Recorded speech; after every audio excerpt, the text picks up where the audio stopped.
Alright, we're going to discuss what type of pedals you need for your cranks. There's two different styles, and which ones do you need?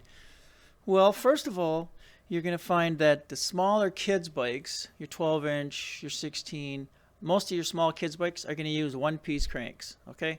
This is what they look like. So if your kid's got cranks that look like this, you're going to use a half-inch size pedal.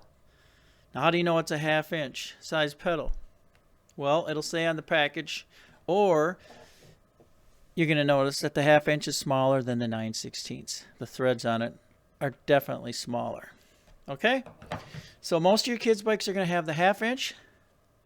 And then when you get into the three-piece for your mountain bike, you're going to see it's going to have for gears or road bikes, some BMX race bikes, most of your high-end stuff, you're going to be running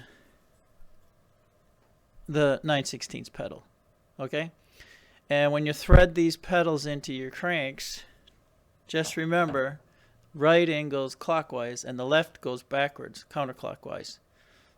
You're going to need to know that. And then also, when you're putting your pedals on, add a little bit of grease so that if you ever take these off, they can be a bugger getting off, but that's why you want to put a little grease on the threads. Not a lot, but you can.